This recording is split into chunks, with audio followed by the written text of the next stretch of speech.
Wyoming Territory. Winter of 1883, the wind cut like a blade, and the snow fell heavy on the high plains when Jesse Boone spotted the figure stumbling near the edge of his property. He pulled his coat tighter as he stepped off the porch, boots crunching the frost-hardened earth. His horse shifted behind him, uneasy. The woman coming up the ridge looked like she had not eaten in days, wrapped in nothing but a threadbare coat and dragging a satchel that sagged with damp. She collapsed just past the fence line. Jesse reached her in long strides, kneeling fast. "Ma'am," her lips were blue, her hands red and raw. She blinked up at him, eyes wide and wild with cold and desperation. "I will be anything," she whispered, "if you keep me warm." Jesse stared. He had seen hard winters, seen men and women both beg for less, but something about her voice hit deep. Not the words, but the way she said them. Like she meant to die if he said no. He scooped her up without another question. Inside, the fire roared high in the hearth. He laid her down on the cot near the stove, peeled off her wet layers and wrapped her in every quilt he owned. Her cheeks began to pink as the warmth soaked in. "I got coffee," he said, crouching beside her. "You need water first, though." She nodded weakly. He held the cup to her lips. "Name's Jesse Boone," he said. "This is my ranch." "You crossed about 3 miles of open wind to get here." "I thought I was going to die in it," she rasped. "You were close." Her fingers curled around the mug. "I am Geneva Ellery," he nodded. "Where were you headed?" "Anywhere that was not behind me." That told him enough for now. By morning, Geneva could sit up. Her hair, still damp at the ends, curled softly around her face. She looked better, more alive, but there was still a hollow in her eyes that made Jesse pause before asking her anything more. He brought her food. She ate slow, polite, like she was used to sharing scraps or going without. "You have people?" he finally asked. No, truth sat plain in the way she said it. No hesitation. No lie. Jesse looked down at his hands, then at her. "You said something last night." "About being anything if I kept you warm." She stiffened. "I do not want anything from you," he said quickly. "You were freezing, I helped, that is it." She stared at him a beat. "I meant it." "Well, I did not bring you here for that." Her voice softened. "You live out here alone." Jesse nodded once. "Why?" He looked at the fire. "Because I do better that way." She did not speak after that. But she stayed close to the stove and watched him as he moved about the cabin, tending the fire, boiling coffee, chopping wood outside with the door cracked just enough so she could still see him. By the third day, Geneva had not asked to leave. That night, the wind howled again, rattling the shutters. Jesse found her curled on the cot, hugging her knees, eyes wide. "You all right?" he asked. She nodded, but her breath told a different story. He pulled a blanket from the chair and held it out. "Come sit by the fire." She slid off the cot and sat beside him on the floor. Her shoulder brushed his. "I have not been warm in weeks," she whispered. Jesse looked over at her. "How long were you walking since Casper?" She swallowed. "I sold my shoes for a train ticket. The train broke down before Rawlins. I walked the rest. That was over 60 miles. You should not have made it," he said. "I almost didn't." She looked up at him then, eyes shining from heat or tears, he did not know. "I had 2 boys," she said suddenly. "Willard and Warren. My husband left us. I worked cleaning rooms and cooking for travelers. Then last spring, Warren got sick. I sold everything to get him to a doctor." Jesse's throat tightened. "He died in May. Willard was stolen from me by the state in June, said I could not care for him. I have been trying to find work since, but no one wants a woman with nothing." She looked down at her hands. "I do not want pity. I just want a place where I can breathe without someone trying to take something from me." Jesse's jaw clenched. "You have that here." She blinked. "I do not have much to offer," he said. "But I have this land, this cabin, a good horse, a strong back. If you want to stay, you stay, not as anything but yourself." "Why?" she whispered. He looked her full in the face. "Because you deserve that." She stared at him like she had never heard those words before. Days passed. Then a week. Jesse taught her how to chop wood right, how to boil coffee without burning it, how to lead the mare through the snow to the creek and back. Geneva learned fast. She was quiet but steady, and she smiled more now. He noticed the way she stood out in the sun, eyes closed, just feeling the warmth.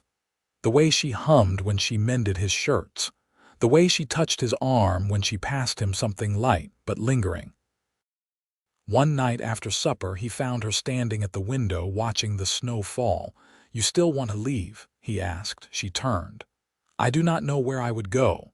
You could stay here long as you want." She stepped closer to him. "And what would I be?" Jesse looked at her. "Geneva," she smiled, small and real. "And if I wanted to be more," he swallowed. "Not because I owe you," she said, "but because I want to." He reached for her hand. "Then I would not stop you." She leaned into him, slow. His arms wrapped around her like they had always meant to be there. When their lips met, it was soft. "Sure." She pulled back just enough to whisper, "I do not need saving, Jesse." "I know," he said, "but I still want you here." Her eyes filled and she nodded. "I want to stay," she said, and this time her voice was strong. Geneva's hands held the reins with a steadiness that surprised even her. The mare moved slow and sure beneath her, hooves muffled in the crusted snow, and Jesse rode beside her without a word. The late light spread long across the flats, casting the cottonwoods in gold along the creek. It was her first time further than the timberline since she'd arrived. "Fence line ends just past that ridge," Jesse said, tipping his hat toward the west. "Cattle won't roam much this deep into winter, but I like to ride it regular." She nodded, adjusting her scarf higher against the cold. "Feels farther on horseback," she said. "Everything does until you get used to it." They rode in silence a while, breath steaming, the air sharp and clean. She felt it deep in her chest, that quiet. It wasn't emptiness. It was space, something her life hadn't had in a long while. "What made you settle here?" she asked. He glanced at the horizon. "Ran cattle in Montana before the war. Afterward, I came south for land. This place had water, grass, and no neighbors for miles." "Sounds like you picked it with care." "I did." They crested the ridge, and Geneva drew in a breath at the sight below, a narrow valley where the willows ran thick along the frozen creek, and the snow lay smooth and untouched. Jesse dismounted and tied his horse to a bent cottonwood. "Come on," he said. "I want to show you something." She followed, boots crunching behind him. He led her down the slope to a small lean-to half buried in snow. It was simple, just logs and a slanted roof, but inside was dry and tight against the wind. "I built this that first winter," Jesse said. "Before I had the cabin. Slept in here with a rifle and a pan for coffee. Thought I'd lost my damn mind." Geneva brushed her fingers over the rough-hewn beam. "You didn't." "No," he said. "I just hadn't found what was worth staying for yet." She looked at him. He was watching the snow drift through the pines, but his words had landed between them, warm as breath. They stayed until the sun dipped low and then rode back slow, the sky streaked with the lavender of oncoming dusk. When they reached the cabin, Jesse swung down and reached for her hand. "You did good today," he said. "I didn't fall off," she said.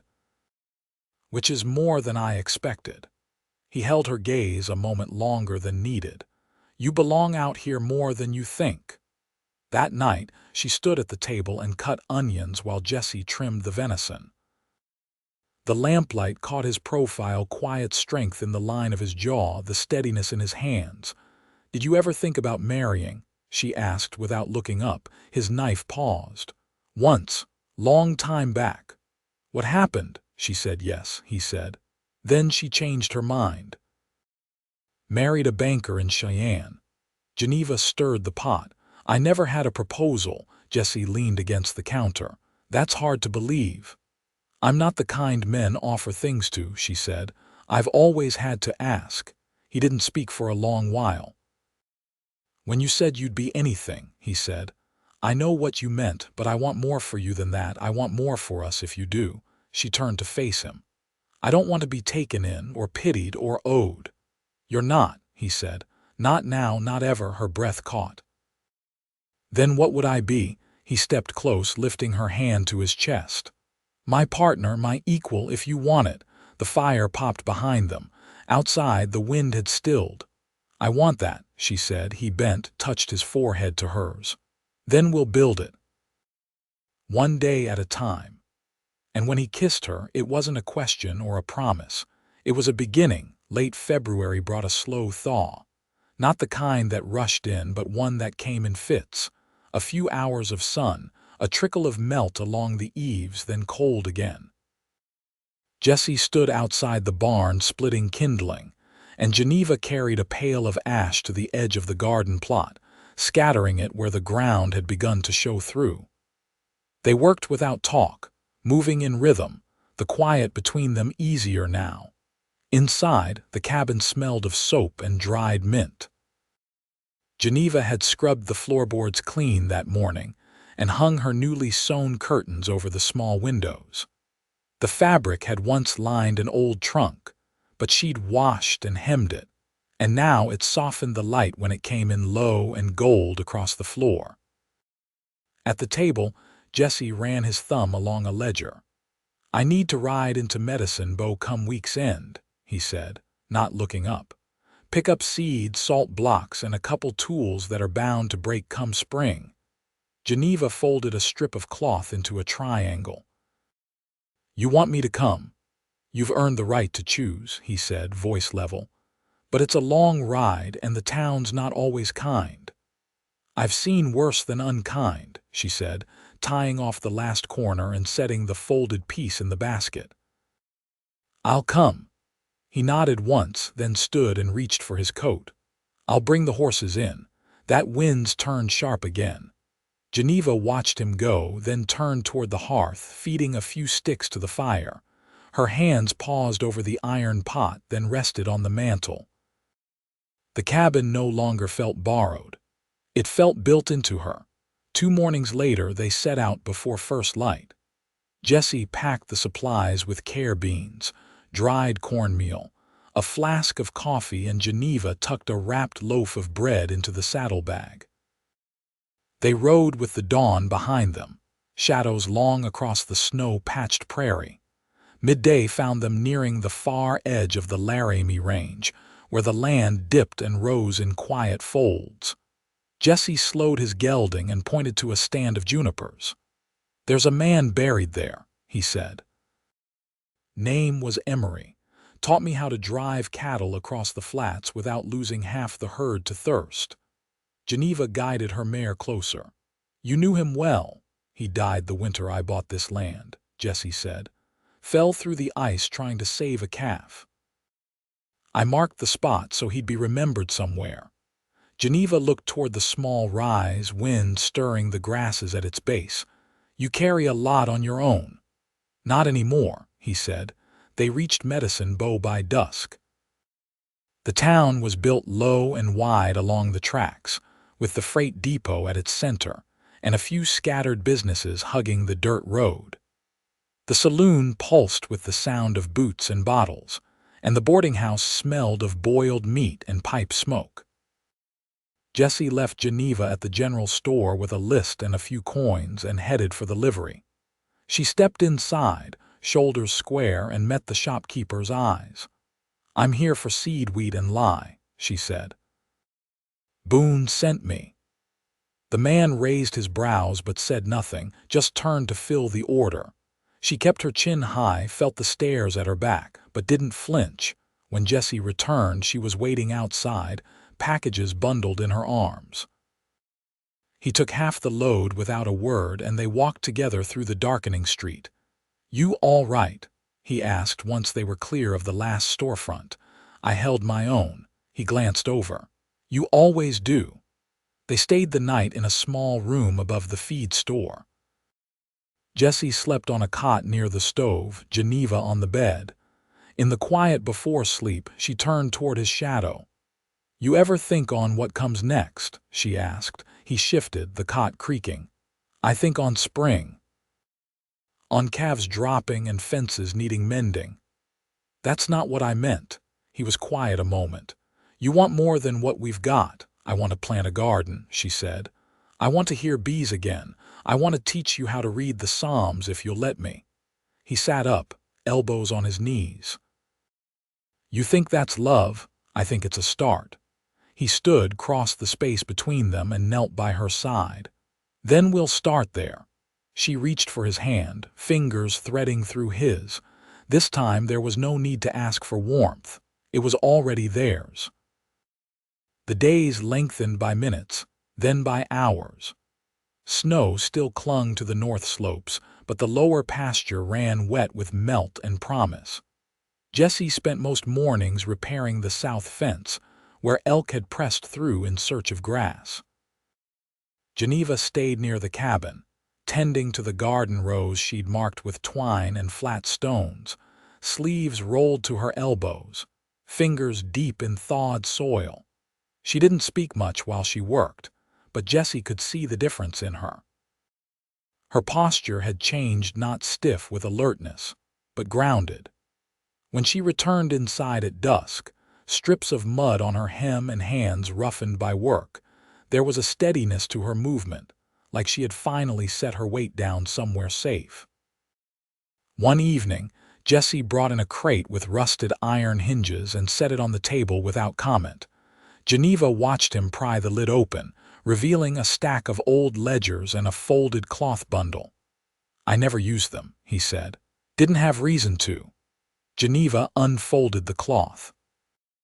Inside were a few letters, faded and creased, and a small tin box holding a woman's ring, plain gold worn thin at the edges. She looked up at him. "My mother's," he said. "Pa gave it to her his last week before heading off to fight. She kept it in that box until she passed. Said it was the only thing she ever owned that no one could take from her." Geneva ran her thumb across the curve of the band. "You want me to wear it, if you want to," Jesse said. "Not because you owe me anything. I just thought maybe it should belong to someone who understands what it means to keep something." She held it for a long moment before slipping it onto her finger. "Then I'll keep it." Jesse looked at her, something in his face quieter than usual. "I was thinking, come summer, we could build onto the cabin. Add a room, maybe a porch." "Why?" He pulled out a chair, sat down across from her. "So we've got room for more than just surviving." Geneva rested her hands on the table. "You see something else for us down the line?" "I do." She nodded slowly. "Then we'll need a better root cellar." He smiled at that, tired but sure. Later that week, a rider came through, a young man with a satchel slung across his back and ink on his fingers. Geneva answered the door while Jesse was out at the creek. The man handed her a folded notice from Rollins and waited without speaking. She gave him a heel of bread from the cupboard and watched him ride off without looking back. When Jesse returned, she handed him the paper. "They're offering land east of here, on the other side of the ridge. 40 acres for veterans or married couples willing to build and plant." He read it twice, slow.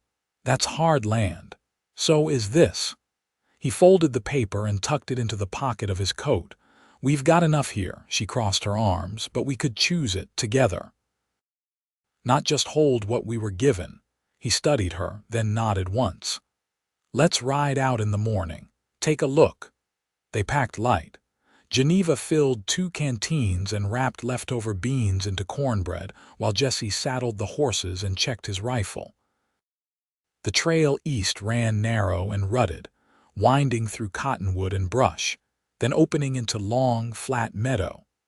The land was rough, stony in places, but with a slow-running creek and a southern slope that held sun longer than the rest. Jesse dismounted near an old tree stump and walked the edge of the clearing, boots sinking into soft earth. Geneva stood beside him, wind tugging at her braid. "We could build here," she said. "Plant trees along the west side. Put the porch facing the sunrise." He squinted toward the ridge. "Wouldn't be easy." "No, but it'd be ours." He turned to her. "You'd really want to start over again after everything?" She stepped closer. "Not start over, just keep going." Jessie reached for her hand. "Then we'll file the claim." Geneva looked out over the land, her grip steady in his. "We'll need help raising the barn." "I'll ask the McClellan boys. They owe me 2 favors and a bottle of rye," she smiled. "And I'll trade preserves with the storekeeper's wife. She's got 4 strong sons and a kitchen she hates." They stood like that as dusk came on, the sky blushing low behind the ridge. There was no ceremony to it, no grand gesture. Just the two of them, standing on earth they hadn't owned yet, already making plans for a life that would stretch far past the fences. And for the first time in years, Geneva felt the future drawing toward her, not as something to survive, but something she would build hand in hand with a man who had never asked her to be anything but herself. Jessie filed the land claim 4 days after they returned from the ridge. They rode into Rawlins before dawn, stood in a quiet line behind 2 other couples, and signed their names in ink that didn't dry right away. Geneva's hand trembled as she wrote hers out. She hadn't held a pen since Willard was taken, but she didn't pause. When the registrar stamped the paper, there was no applause, no words spoken. But Jessie took her hand when they turned to leave, and she felt steadier than she had in a long time. By mid-April, the first wagon loads of lumber arrived from a sawmill north of Laramie. The McClellan boys came with it, shoulders sunburned and boots caked in red dust. Jessie handed each of them a hammer and told them where the posts would go.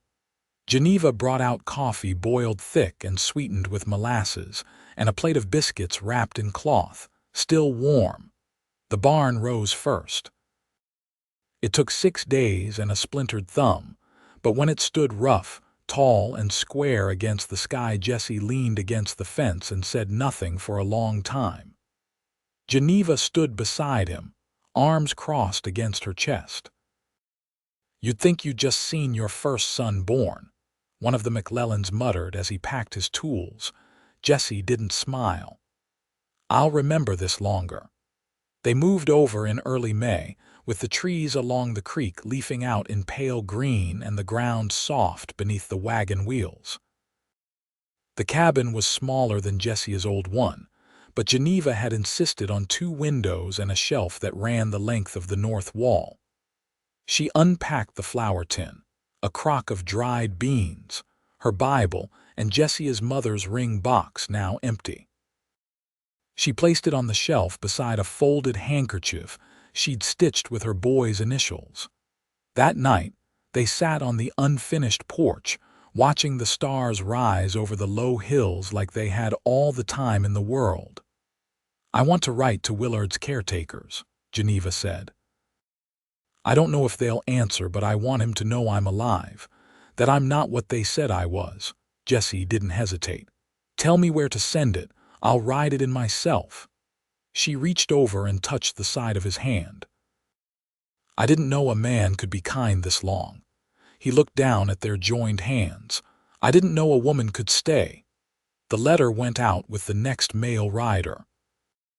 Geneva didn't expect a reply. She'd learned better than to hope, but she folded it neatly, sealed it with wax, and handed it over like it carried something sacred. Afterward, she stood by the fence until Jessie came up behind her and rested a hand on her shoulder. She didn't cry. Neither did he. They just watched the horizon together as the sun dropped behind the barn. By late June, the garden was growing in crooked rows, lean but alive. Geneva crouched low in her split skirt, fingers brushing over sprouting beans and the first signs of squash. She'd traded preserves and sewing work to a woman east of town for seed, and every green shoot felt like a small defiance. She wasn't just feeding herself now. She was making things grow. Jesse repaired the wagon axle and built a wood box for the porch. His hands were dark with sun and sap, his face lined deeper than when she first saw him, but his eyes were clearer. He came in every night smelling of smoke and cedar, and when he sat beside her, there was no weight pressing between them, just warmth. The letter came back in July. Folded once, no envelope, the writing stiff and formal. Willard was in a home in Cheyenne. He was well-fed, quiet, had taken to learning his letters. They said he was not to be visited, that Geneva's rights had been revoked, but they also said he remembered her. That he kept a small drawing under his mattress, a horse and a woman in a bonnet. She read it aloud to Jesse once, then folded it and placed it beside the ring box. "He remembers me," she said. Jesse took her hand. "He always would. You're his mother." She leaned into him. "I don't need to go back for him. Not now. I just needed to know he still had me somewhere in his mind." They spent the rest of the summer building out the porch, planting 2 cottonwoods along the edge of the yard and digging a well closer to the house. The nights grew warm, and Geneva took to sleeping with the shutters open, listening to the frogs by the creek and Jesse's breathing beside her. One afternoon in August, she stood in the doorway while Jesse hitched the wagon. He looked up at her, hand on the reins. "You coming to town with me?" She shook her head. "I've got bread rising and a pot boiling."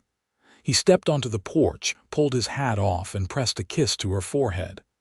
"You're the best thing I ever brought home," he said. She smiled, curling her fingers into the fabric of his shirt.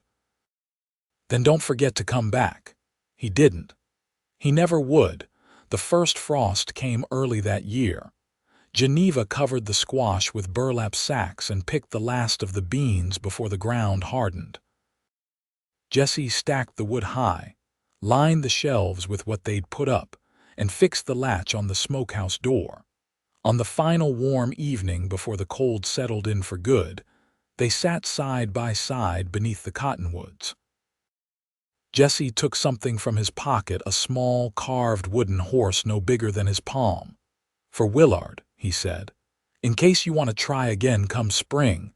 Geneva turned it over in her hands, tears gathering but not falling.